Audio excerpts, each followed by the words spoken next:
हलीना की रब से फरियाद। तो बेटा मांगे कार स्कूटर बापरा जी, बेटा मांगे कार स्कूटर बापरा जी। हिना नीलम और करीना का जेरोक्स रंगीन। जीतेंगे जीतेंगे जीतेंगे, लेवल अप, इरादा पक्का है, लेवल अप, मंजिल को पाना है, लेवल अप। नमस्कार बाळको, गुड मॉर्निंग। हूँ समीर तेजवाणी आप सर्वे बाळकोનું લેવલ અપ ઇન્સ્ટિટ્યૂટના યુટ્યુબ ચેનલની અંદર હાર્દિક સ્વાગત કરું છું।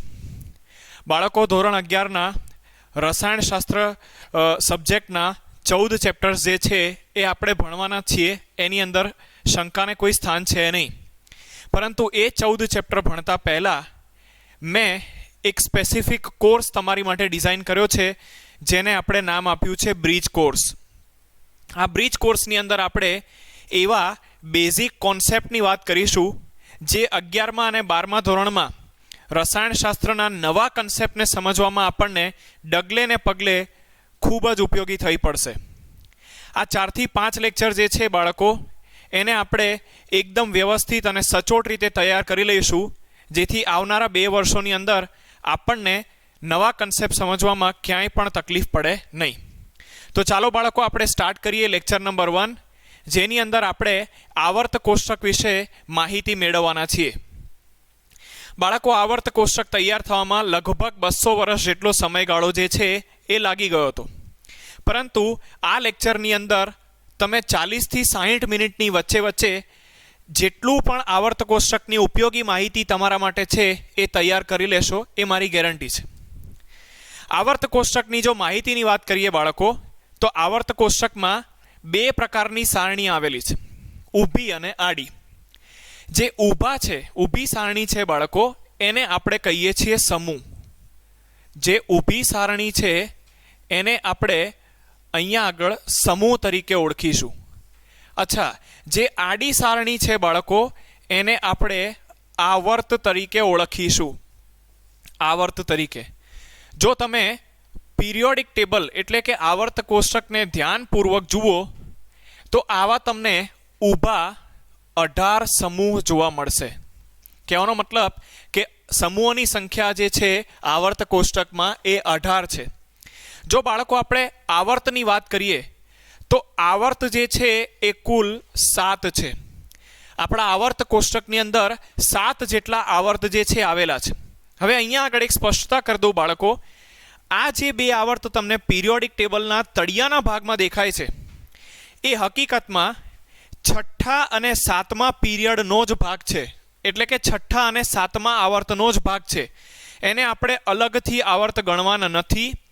આ જે 2 આવર્ત છે 14 અને 14 તત્વોના, એટલે કે કુલ 28 તત્વો જે છે એ અહીંયા 6ઠ્ઠા અને 7મા તત્વની અંદર જ આવી જાય છે। તો આપણે એવું નહીં ગણવાનું કે અહીંયાથી 1 થી 7 અને 8મો અને 9મો આવર્ત, ના। આ જે તળિયાના 2 આવર્ત આવેલા છે એ 6ઠ્ઠા અને 7મા આવર્તનો જ ભાગ છે। બાળકો, આપણે આખા આવર્ત કોષ્ટકને 4 ભાગોમાં વહેંચેલું છે। આ આખા આવર્ત કોષ્ટકને આપણે 4 ભાગોમાં વહેંચેલું છે। કયા 4 ભાગો? તો સમૂહ નંબર 1 અને 2 ને સંયુક્ત રીતે આપણે એસ વિભાગના તત્વો તરીકે ઓળખીએ છીએ। સમૂહ નંબર 1 અને 2 જે છે એને સંયુક્ત રીતે આપણે એસ વિભાગના તત્વો તરીકે ઓળખીએ છીએ। સમૂહ 3 થી લઈને સમૂહ 12 જે છે એને આપણે ડી બ્લોક અથવા તો ડી વિભાગના તત્વો તરીકે ઓળખીએ છીએ। સમૂહ 13 થી લઈને સમૂહ 18ની વાત કરવામાં આવે બાળકો, તો એને આપણે પી વિભાગના તત્વો તરીકે ઓળખીએ છીએ।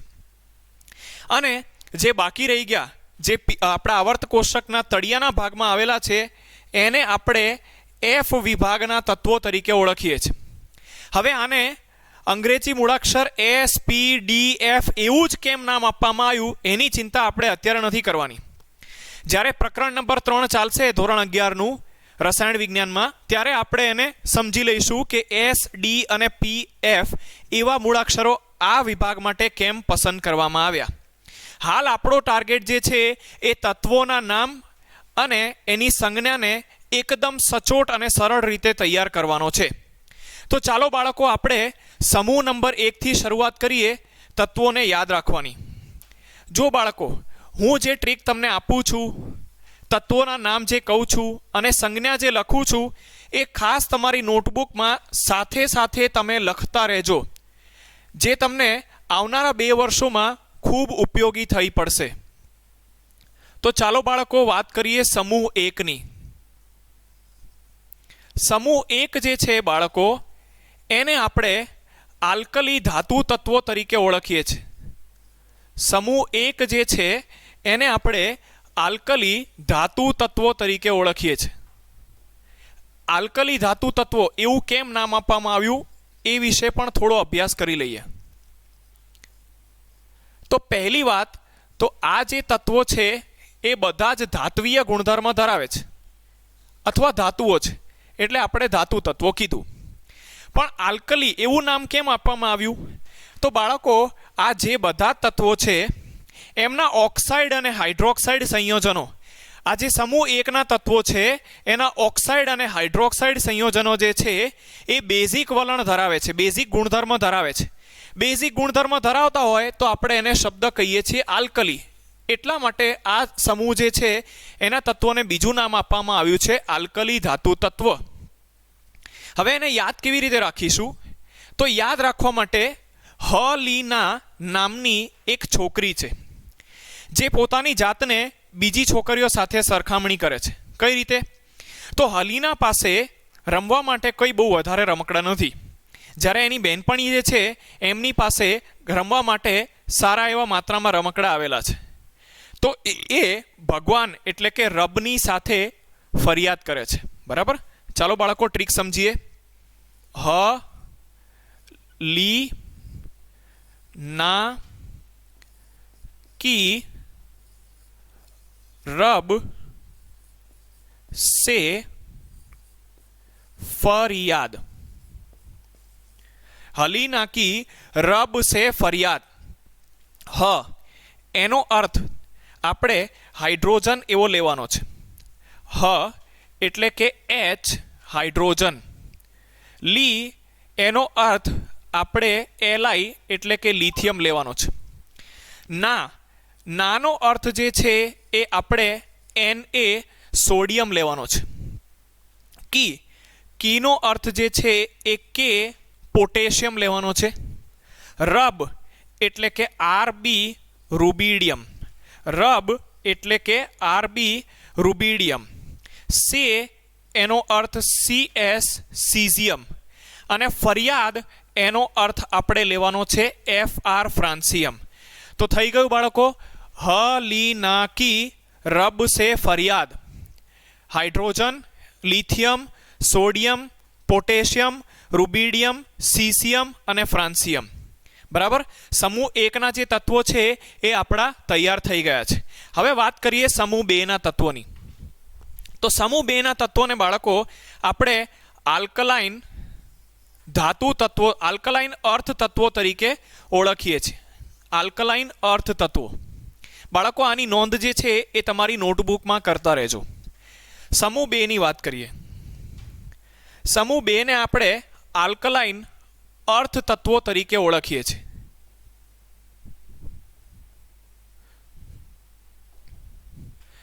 આલ્કલાઇન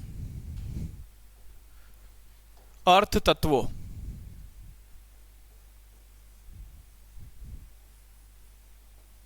હવે આનું એવું કેમ નામ આપવામાં આવ્યું? તો આ તત્વો પણ સમૂહ 1ની જેમ જ બેઝિક વલણ ધરાવતા હોય છે. એમના જે ઓક્સાઇડ અને હાઇડ્રોક્સાઇડ છે એ બેઝિક ગુણધર્મ ધરાવે છે. સાથે સાથે આ ધાતુ તત્વો જે છે એ પૃથ્વીના પેટાળમાંથી આપણને મળી આવે છે. એટલા માટે આપણે એને અર્થ તત્વો, આલ્કલાઇન અર્થ તત્વો એવું નામ આપેલું છે. બરાબર? અર્થ એટલે ગુજરાતીમાં આપણે એને પૃથ્વી તરીકે લઈશું. આની ટ્રીક શું છે? તો ટ્રીક છે બેટા માંગે કાર, સ્કૂટર, બાપ રાજી. હવે 10મા ધોરણમાં જ્યારે બાળક આવ્યું ત્યારે પપ્પાએ કીધું હતું કે 10મામાં પાસ થઈ જશો તો તમે જે માગશો એ લઈ આપીશું. પાસ થાય એવી કોઈ સ્થિતિ હતી નહીં, એટલા માટે પણ એવામાં પાછું આવી ગયું માસ પ્રમોશન, અને માસ પ્રમોશનના કારણે આ જે બાળક હતું એ 10મું ધોરણ પાસ કરીને નીકળી ગયું. એટલે પપ્પાએ આપેલા વચન મુજબ જે પણ બાળક માગવાનું છે એ લઈ આપવાનું છે. બરાબર, પપ્પા બહુ સુખી છે, એટલે કોઈ પણ વસ્તુ લઈ આપવામાં પૈસા ટકે કોઈ તકલીફ આવે એવી વસ્તુ છે નહીં. એટલા માટે આપણે ટ્રીક બનાવી છે, બેટા માંગે કાર સ્કૂટર બાપ રાજી. ચલો બાળકો, બેટાનો અર્થ આપણે લઈશું BE બેરિલિયમ. BE બેરિલિયમ, બેટા BE બેરિલિયમ. માંગે Mg magnesium. Car Ca calcium, car Ca calcium. સ્કૂટરનો અર્થ SR સ્ટ્રોન્શિયમ. બાપનો અર્થ લઈશું BA બેરિયમ, અને રાજી એટલે કે RA રેડિયમ. તો બેટા માંગે કાર સ્કૂટર બાપ રાજી, બેટા માંગે કાર સ્કૂટર બાપ રાજી. સમૂહ 2 જે છે આપણો તૈયાર થઈ ગયો છે. એટલે કે આપણે S વિભાગ જે છે એની તૈયારી કરી લીધી. હવે વાત કરીએ P વિભાગની. ચલો બાળકો, P વિભાગના તત્વો. P વિભાગમાં આપણે સૌથી પહેલા તો સમૂહ 13ની વાત કરીશું. જો બાળકો આપણે આ P વિભાગની વાત કરીએ તો એની એક વિશિષ્ટતા એ છે કે આ વિભાગના જે તત્વો છે એમને ઘણી વખત એ વિભાગમાં રહેલા પહેલા તત્વના નામથી પણ આપણે ઓળખતા હોઈએ છીએ. દાખલા તરીકે હું તમને એવું કહું સમૂહ 13, તો સમૂહ 13માં જે પહેલો તત્વ છે એ છે બોરોન. એટલે આ સમૂહનું બીજું નામ જે છે એ બોરોન સમૂહ પણ છે. જે પણ પહેલો તત્વ છે એના નામથી સમૂહનું નામ જે છે એ ઓળખીશું, એટલે કે બોરોન સમૂહ. આની ટ્રીક શું છે? તો હવે બાળકોને જે છે એ માસ પ્રમોશન મળી ગયું, કહેવાનો મતલબ કે વેકેશન પડી ગયું. વેકેશન પડી ગયું એટલે બાળકો જે છે એ ઘરે ફ્રી છે. એ દરમિયાન મમ્મી જે છે એમને અમુક કામ આપે છે. શું કામ આપે છે? જાઓ માર્કેટમાં અને શાકભાજી લઈ આવો. કયા શાકભાજી? 3 શાકભાજી લઈ આવવાના છે. બેંગન એટલે કે રીંગણા, આલુ એટલે કે બટાકા, અને ગાજર. આ 3 વસ્તુઓ જે છે એ માર્કેટમાંથી લઈ આવવાની છે. હવે હાથમાં તો નહીં લઈ આવે, કંઈક વસ્તુમાં ભરીને તો લાવવી પડશે ને. તો એના માટે એવું કહે છે કે એક કામ કરો, થેલી લઈને જાઓ.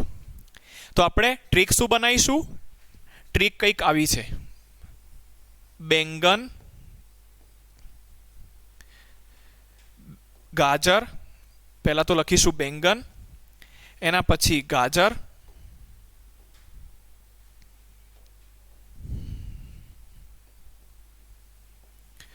બેંગન માફ કરશો, ગાજર નહીં, આલુ. ગાજર પછી આવશે. બેંગન, આલુ, ગાજર ઇન થેલી. બેંગન, આલુ, ગાજર ઇન થેલી. ચલો બાળકો સમજીએ. બેંગન ઉપરથી આપણે લેવાનો છે અર્થ B એટલે કે બોરોન. આલુનો અર્થ આપણે લેવાના છીએ Al એલ્યુમિનિયમ. ગાજર ઉપરથી આપણે સમજીશું Ga એટલે કે ગેલિયમ. ઇન ઉપરથી આપણે લેવાનું છે In એટલે કે ઇન્ડિયમ. અને થેલી ઉપરથી Tl thallium. Boron, aluminium, gallium, indium અને થેલિયમ. હવે બાળકો, આ જે અમુક તત્વો 7મા આવર્તમાં બાકી રહે છે એની આપણે ચિંતા કરવાની જરૂર નથી. 7મા આવર્તના જે તત્વો છે, બરાબર, પહેલી વાત તો 7મો જે આવર્ત છે એ અપૂર્ણ છે. એટલે એના તત્વો જે છે એ આપણને ધોરણ 11 અને ધોરણ 12 એમાં ક્યાંય કામમાં આવવાના નથી.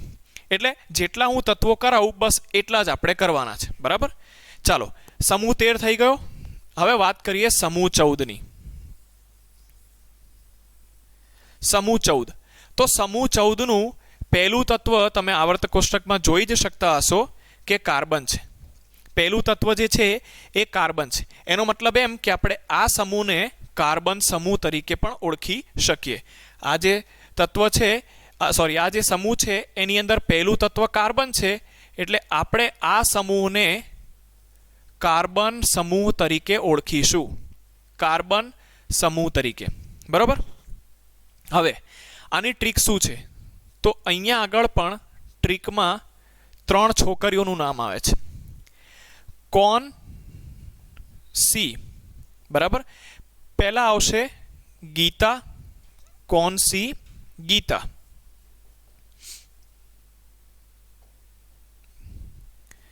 પછી આવશે સંગીતા. कौन सी गीता, कौन सी गीता, संगीता और प्रभा. कौन सी गीता, संगीता और प्रभा. चलो बाळको, कोण ઉપરથી તમે સમજી જ ગયા હશો. સી એટલે કે કાર્બન, સી એટલે કે સિલિકોન, ગીતા એટલે કે જીઈ જર્મેનિયમ. આ જે શબ્દ છે એ ફક્ત સંયુક્ત રીતે લખેલો છે. સંગીતા ઉપરથી આપણે લેવાનું છે એસએન એટલે કે ટીન, બરાબર. અને પ્રભા ઉપરથી આપણે લેવાનું છે પીબી એટલે કે લેડ. પીબી એટલે કે લેડ, બરાબર. તો કોણ સી ગીતા સંગીતા और प्रभा. કોણ એટલે કે કાર્બન, સી એટલે કે સિલિકોન, ગીતા એટલે કે જીઈ જર્મેનિયમ, સંગીતા એટલે કે એસએન એટલે કે ટીન, પ્રભા એટલે કે પીબી એટલે કે લેડ, બરાબર છે. આપણું આ સમૂહ 14 જે છે એ તૈયાર થઈ ગયું. હવે વાત કરીએ સમૂહ 15ની.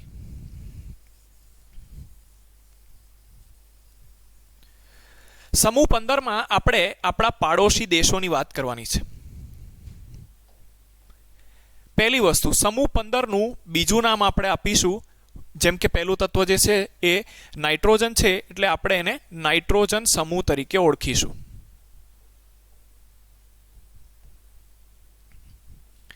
નાઇટ્રોજન સમૂહ. હવે નાઇટ્રોજન સમૂહની ટ્રીક જે છે એ કંઈક આ રીતે છે. નેપાલ, પાકિસ્તાન, ऑस्ट्रेलिया, सब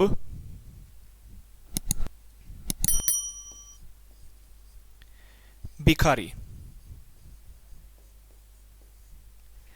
नेपाल, पाकिस्तान, ऑस्ट्रेलिया, सब भिखारी. नेपाल, नेपालનો સરળ અર્થ જે છે એ નાઇટ્રોજન થશે. નેપાલ ઉપરથી આપણે નાઇટ્રોજન સમજીશું. નેપાલ એટલે કે નાઇટ્રોજન. પાકિસ્તાન એટલે કે પી ફોસ્ફરસ. Australia S arsenic. સબ એન્ટીમની. હવે આને યાદ કેવી રીતે રાખીશું? સાધુ બાબા. સાધુ બાબાને પૈસા ના ગમે ને, એટલે એન્ટીમની હોય, મનીના એન્ટી હોય ને, એટલે સાધુ બાબા એન્ટીમની એસબી. અને ભિખારી, ભિખારીનો મતલબ થાય બીઆઈ બિસ્મથ. બીઆઈ બિસ્મથ, બરાબર છે. નેપાલ, પાકિસ્તાન, ઓસ્ટ્રેલિયા, સબ ભિખારી. Nitrogen, phosphorus, arsenic, antimony, bismuth. સમૂહ 15 જે છે એ પૂરો. ચાલો બાળકો, હવે સમૂહ 16ની વાત કરીએ. સમૂહ 16 જે છે એ યાદ રાખવો ઘણો સરળ છે, કારણ કે એની ટ્રીકમાં જ તત્વોની સંજ્ઞા જે છે એ અંદર આવી જતી હોય છે. ચાલો બાળકો, સમૂહ 16ની વાત કરીએ. તો સૌથી પહેલા તો સમૂહ 16ને કયા નામથી ઓળખશો? સમૂહ 16નું પહેલું તત્વ ઓક્સિજન, એટલે આપણે એને કહીશું ઓક્સિજન સમૂહ. સમૂહ 16નું જે પહેલું તત્વ છે બાળકો એ છે ઓક્સિજન, એટલે આપણે કહીશું ઓક્સિજન સમૂહ. ઓક્સિજન સમૂહ. ટ્રીક શું છે ઓક્સિજન સમૂહમાં? તો ઓ સ સે ટી પો. થઈ ગયું. ઓ સ સે ટી પો. ઓ સ સે ટી પો. ઓ સંજ્ઞા પણ એ જ છે ઓક્સિજન. સ એની એ જ સંજ્ઞા સલ્ફર. સે સંજ્ઞા એની એ જ સિલેનિયમ, સિલેનિયમ. ટીઈ સંજ્ઞા એની એ જ ટેલુરિયમ. અને પીઓ સંજ્ઞા એની એ જ એટલે કે પોલોનિયમ. સમૂહ 16 તમારો તૈયાર થઈ ગયો. સમૂહ 16ના જેટલા તત્વો છે એ તમારા તૈયાર થઈ ગયા ઓક્સિજન સમૂહ. ચાલો બાળકો, હવે સમૂહ 17ની વાત કરીએ. સમૂહ 17. તો સમૂહ 17 જે છે એને આપણે હેલોજન સમૂહ કહેતા હોઈએ છીએ. જે સમૂહ 17 છે બાળકો એને આપણે હેલોજન સમૂહ તરીકે ઓળખીએ છીએ. હેલોજન સમૂહ. હવે હેલોજન સમૂહના તત્વોને યાદ રાખવાની ટ્રીક શું છે? તો અહીંયા આપણે લખીશું ફીર, પછી લખીશું કલ, પછી લખીશું બહાર, आई, आंटी. फिर कल बहार आई आंटी. एकदम सरल. बराबर. फिर नो अर्थ लईशु આપણે F થી ફ્લોરિન. ફીર નો આપણે અર્થ લેવાનો છે F એટલે કે ફ્લોરિન. કલ એટલે કે Cl ક્લોરિન. બરાબર છે. ફીર એટલે કે F એટલે કે આપણે લઈશું ફ્લોરિન. કલ એટલે કે Cl ક્લોરિન. બહાર એટલે કે Br બ્રોમિન. आई આયોડીન અને આંટી એટલે કે AT એસ્ટેટીન. फिर कल बाहर आई aunty. Fluorine chlorine bromine iodine astatine. થઈ ગયું સમૂહ નંબર 17 તૈયાર. ફિર કલ બહાર આઈ આંટી એનો મતલબ એમ કે ફ્લોરિન ક્લોરિન બ્રોમિન આયોડીન અને એસ્ટેટાઇન તમારા સમૂહ 17 ના બધા જ તત્વો તૈયાર. ચલો બાળકો હવે સમૂહ 18 ની વાત કરીએ. સમૂહ 18. સમૂહ 18 માં 3 છોકરીઓની વાત છે જેમના જોડે એક વિચિત્ર પ્રકારની ઘટના બની રહી છે. પહેલા તો એ છોકરીઓના નામ જાણી લઈએ. તો બાળકો એ છોકરીઓના નામ છે હિના, નીલમ અને કરીના. બરાબર. સમૂહ 18. સમૂહ 18 જે છે એનું બીજું નામ ઉમદા વાયુઓ પણ છે. આદર્શ વાયુઓ, ઉમદા વાયુઓ તમે ભણ્યા હશે. બરાબર. આપણે ઉમદા વાયુઓ જે છે એવો અર્થ અહીંયા રાખીશું. બરાબર. ઉમદા વાયુઓને બાળકો આદર્શ વાયુ નહીં, સોરી માફ કરશો, નિષ્ક્રિય વાયુઓ જે છે એવો અર્થ લઈશું.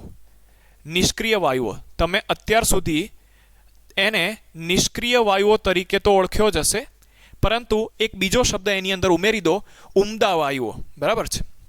હવે ઉમદા વાયુઓને કેવી રીતે યાદ રાખીશું? તો એની અંદર મેં તમને કીધું કે 3 છોકરીઓ જોડે એક વિચિત્ર પ્રકારની ઘટના બની રહી છે. કઈ છોકરીઓ છે? હિના, નીલમ ઓર કરીના. એ જ્યારે પણ ઝેરોક્સ કઢાવવા જાય ને દુકાને, ત્યારે એ ઝેરોક્સ હંમેશા રંગીન જ નીકળે છે. પેલા ઝેરોક્સ વાળાને કીધું હોય કે ભાઈ બ્લેક એન્ડ વ્હાઇટ કાઢજે, તો એની ઝેરોક્સ રંગીન જ નીકળે છે. બરાબર. તો ચાલો હવે ટ્રીક બનાવી દઈએ. હિના,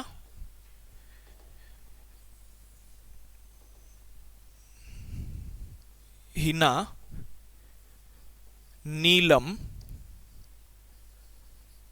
और करीना का ज़ेरोक्स रंगीन. ચાલો હવે તત્વોના નામ લખી દઈએ. Hina HE helium, Neelam NE neon,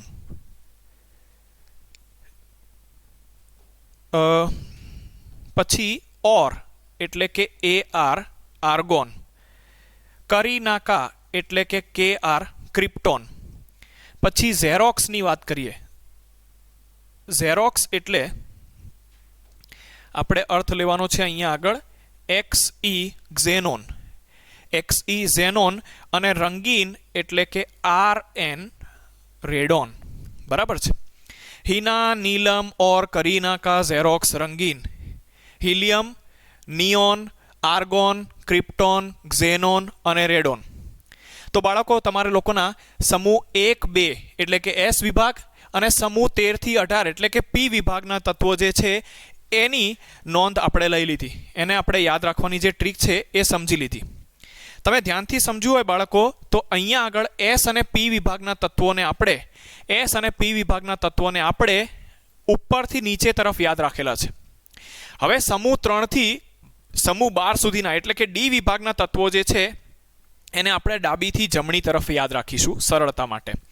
બરાબર. તો ચાલો બાળકો આપણે વાત કરીએ ડી વિભાગના તત્વોની.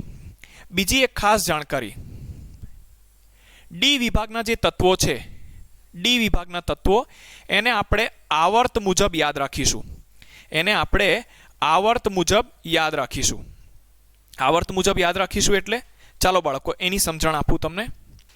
તમે અહીંયા જોઈ શકો છો કે આ આવર્ત પહેલો છે, આ બીજો છે, આ ત્રીજો, આ ચોથો, આ પાંચમો, આ છઠ્ઠો અને આ આવર્ત સાતમો છે. કુલ મળીને તમારા 7 આવર્ત છે. તો આપણે અત્યારે વાત કરવાની, ડી વિભાગ જે છે એ ચોથા આવર્તથી શરૂ થાય છે, એ તમને ધ્યાન આવે છે. તો આપણે અત્યારે ચોથા આવર્તના તત્વોને યાદ રાખવાની ટ્રીક સમજી રહ્યા છીએ. ચાલો બાળકો આવર્ત નંબર 4ની વાત કરીએ. મેં તમને સમજણ આપી દીધી કે આ જે ડી વિભાગના તત્વો છે એને આપણે ડાબીથી જમણી તરફ એટલે કે આવર્ત મુજબ યાદ રાખીશું. બરાબર, જેથી કરીને આપણને સરળતા રહેશે આ તત્વોને યાદ રાખવામાં. આવર્ત નંબર 4ના તત્વો. ચલો બાળકો, તો આની ટ્રીક શું છે? આ ટ્રીકમાં એવું છે કે ચોર લોકો છે. ચોર લોકોને ક્યાંકથી નિકલ, કોપર અને ઝિંકનો મોટા પ્રમાણમાં જથ્થો મળી આવ્યો છે. એટલે એમની પાસે જે પણ ઉપલબ્ધ વાહન છે એની મદદથી એ લોકો એ જથ્થો જે છે એને ચોરવા જઈ રહ્યા છે, ચોરી કરવા જઈ રહ્યા છે. બરાબર છે. તો ચાલો હવે ટ્રીક લખીએ. એ ચોરી કરવા માટે એમની પાસે જે પણ વાહનો ઉપલબ્ધ છે એનો એ ઉપયોગ કરી રહ્યા છે. કયા કયા વાહનો ઉપલબ્ધ છે? તો એક તો સ્કૂટી ઉપલબ્ધ છે, પછી એક વેન ઉપલબ્ધ છે, પછી એક કાર ઉપલબ્ધ છે. તો આપણે લખી દીધું સ્કૂટી, વેન, કાર. એમાં એવું કહે છે કે ફેંકો. કોને ફેંકો? નિકલ, કોપર અને ઝિંકને. બરાબર, ફેંકો નિકલ,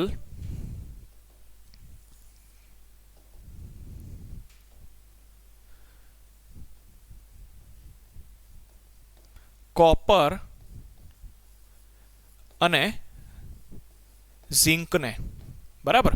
તો ચાલો બાળકો લખીએ ટ્રીક ઉપરથી તત્વો. સ્કૂનો અર્થ લેવાનો છે SC, સ્કેન્ડિયમ. TI, titanium. વેન ઉપરથી V એટલે કે વેનેડિયમ. કાર ઉપરથી CR એટલે કે ક્રોમિયમ. મે ઉપરથી MN એટલે કે મેંગેનીઝ. ધ્યાન રાખજો બાળકો, અહીંયા મે છે અને આપણે યાદ રાખવાનું છે મેંગેનીઝ. મે ઉપરથી આપણે યાદ રાખવાનું છે મેંગેનીઝ. મેંગેનીઝ. ચલો ફે ઉપરથી આવશે Fe. હવે આમાં મેંગેનીઝમાં અને મેગ્નેશિયમમાં બાળકો કન્ફ્યુઝ થાય છે, ધ્યાન રાખજો. મેંગેનીઝ આવર્ત 4માં છે, જ્યારે મેગ્નેશિયમ જે છે એ બીજા સમૂહમાં છે. બરાબર, આ ધ્યાન રાખજો.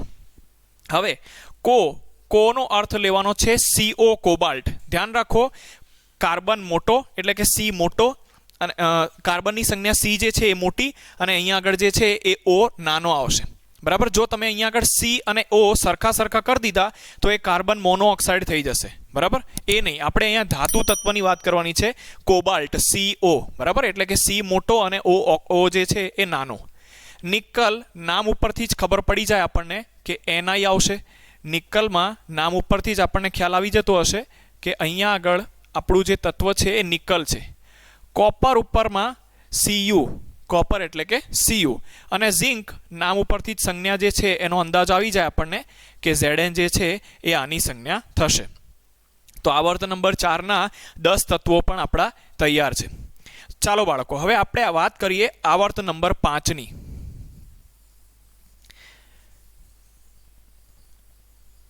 બાળકો આની નોંધ તમારી નોટબુકમાં કરતા રહેજો. તત્વોના નામ અને એની સંજ્ઞા 3 થી 4 વખત જો એને લખશો તો ખૂબ સરળતાથી તમને યાદ રહી જશે. બરાબર, ચાલો આવર્ત નંબર હવે વાત કરવી છે આપણે 5ની. આવર્ત નંબર 5. જો બાળકો હજી હમણાં જ આપણે આવર્ત 4ના તત્વો પૂરા કર્યા. બરાબર, હવે વાત કરવી છે આવર્ત નંબર 5ની. તો આવર્ત નંબર 5ની ટ્રીક જરા ધ્યાનથી સમજજો. યારી, જરા, નિભા, યારી જરા નિભા. પછી આવશે મોત, યારી જરા નિભા મોત. પછી આવશે તક, યારી જરા નિભા મોત તક. रुकावटे,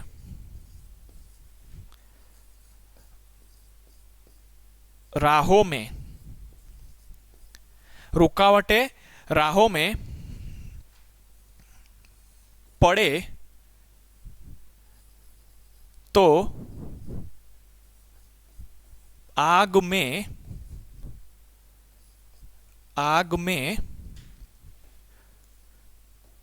कूद जा.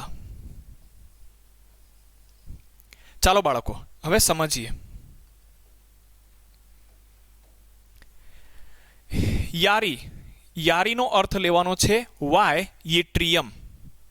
જરા, જરા ઉપરથી લઈશું ઝેડાર, ઝર્કોનિયમ. નિભા, NB નાયોબિયમ. મોત, MO મોલિબ્ડેનમ.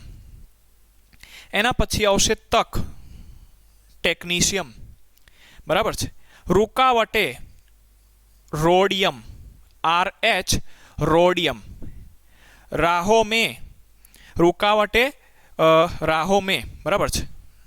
તો અહીંયા આગળ RU અને નીચે RH. રૂકાવટે મેં RU એટલે કે રુધેનિયમ અને રાહો મેં RH એટલે કે રોડિયમ. રૂકાવટે रुधेनियम, राहों में એટલે કે રોડિયમ. પડે તો PD પેલેડિયમ. આગ મેં એટલે પહેલે અહીંયાથી પહેલા બે શબ્દો લીધા, પડે પેલેડિયમ, આગ એટલે કે બે શબ્દો AG, કૂદ જા એટલે કે CD કેડમિયમ. બરાબર છે. હવે બાળકો ધ્યાનથી સમજો, જે આ છેલ્લા એલિમેન્ટ છે એમાં મેં બે શબ્દો લીધા છે. જેમ કે રાહો મેં લીધું છે RH રોડિયમ. રૂકાવટેમાં મેં પહેલા બે શબ્દો લીધા છે RU રુધેનિયમ. પડે આ ત્રણમાંથી પહેલા બે શબ્દો લીધા છે પેલેડિયમ. આ ત્રણમાંથી પહેલા બે શબ્દો લીધા છે આગ એટલે કે AG સિલ્વર. કૂદ જામાંથી પહેલા બે શબ્દો લીધા છે કૂદ એટલે કે કેડમિયમ. બરાબર બાળકો, આવર્ત નંબર 5 જે છે એ પણ તૈયાર. હવે આવર્ત નંબર 6 ની વાત કરીએ. બાળકો આવર્ત નંબર જે 6 છે એમાં આપણે એક ભાઈની વાત કરવાની છે. ભાઈ એટલે અંગ્રેજી શબ્દ બ્રધર ના, પેલા ભાઈ. બરાબર, જેનાથી બધા બીવે ને એ ભાઈ. બરાબર, એ ભાઈ જે છે એ હપ્તા લેવા નીકળવાના છે. બરાબર, હપ્તા લેવા નીકળવાના છે એટલે અમુક વાક્યોનો પ્રયોગ કરશે. એ વાક્યો આપણે ઉચ્ચારવાના છે. બરાબર, ચાલો. ભાઈ નીકળ્યા છે હપ્તો લેવા માટે એટલે પહેલો શબ્દ લખીશું લા હફ તા. મેં હફ અને તાને અલગ અલગ લખેલું છે એને ધ્યાનથી જોજો. લા હફતા. પછી લખીશું વરના. લા હફતા વરના. રહેમાન, ઓસામા. લા હફતા વરના રહેમાન ઓસામા. इमरान. ला हफ्ता वरना रहमान ओसामा इमरान. पीटेंगे. पीटेंगे એટલે હિન્દીમાં આપણે કહીએ ને પીટેંગે એટલે ગુજરાતીમાં થાય મારવું. और गोल्ड मर्क्यूरी ले जाएंगे. बस 10 તત્વો થઈ ગયા એટલે લે જાएंगे આપણા મનમાં રાખવાનું. ગોલ્ડ મર્ક્યુરી લે જાएंगे. ચાલો તત્વોના નામ લખીએ. લા એટલે તમે સમજી ગયા હશો LA લેન્થેનમ. હવે બાળકો આ જે છે અહીંયા તત્વ લ્યુટેશમ લખ્યું છે પરંતુ એની આગળનો તત્વની શરૂઆત થાય છે લેન્થેનમ. બરાબર, એ વસ્તુનું ધ્યાન રાખજો. હફ એટલે કે અડધું, હાફનિયમ અંગ્રેજીમાં કહેવાય ને હાફ, એની પરથી હાફનિયમ.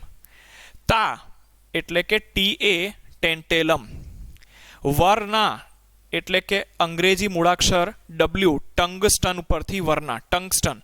જે જૂના ગોળા આવતા હતા ને એની અંદર જે ફિલામેન્ટ હતી જે નાનો નાનો વાયર આપણને લટકતો જોવા મળતો હતો એ ટંગસ્ટનમાંથી બનેલો હતો. બરાબર. રહેમાન સૌથી ઊંચું ગલનબિંદુ ધરાવતી ધાતુ છે. રહેમાનમાં આપણે લખવાનું છે RE એટલે કે રેનિયમ. ઓસામા એટલે કે OS ઓસ્મિયમ. ઇમરાનમાં આપણે લખીશું IR ઇરિડિયમ. પીટેંગે પ્લેટિનમ. Gold AU. મર્ક્યુરી એટલે કે HG. અને મેં જેમ કીધું એમ આપણા લે જાયંગે શબ્દ જે છે એને આપણા મનમાં રાખવાનો છે. તો લા હફતા વર્ના રહેમાન ઓસામા ઇમરાન पीटेंगे गोल्ड मर्क्यूरी लेके जाएंगे.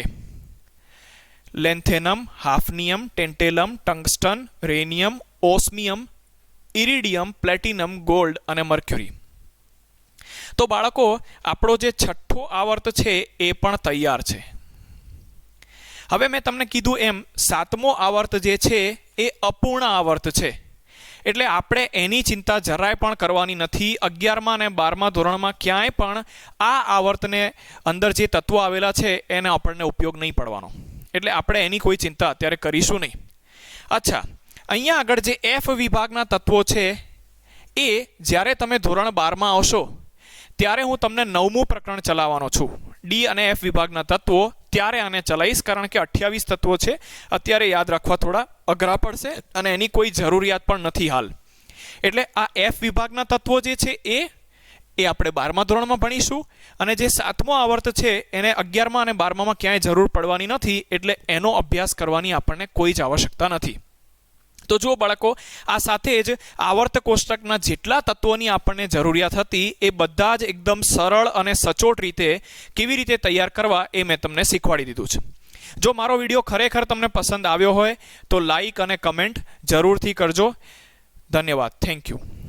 छोड़ दे अब उदासी, तू है हमारी दुआओं में, रख हौसला अपना बुलंद, मंजिल है बस इन आँखों में, तू गिर कर भी संभल सकता है राहों में, तू चल पड़ पुरुषार्थ ही अब निगाहों में, जीतेंगे जीतेंगे जीतेंगे जीतेंगे जीतेंगे जीतेंगे जीतेंगे जीतेंगे जीतेंगे, लेवल अप इरादा पक्का है, लेवल अप मंजिल को पाना है, लेवल अप और आगे बढ़ना है, लेवल अप बढ़ते ही रहना है.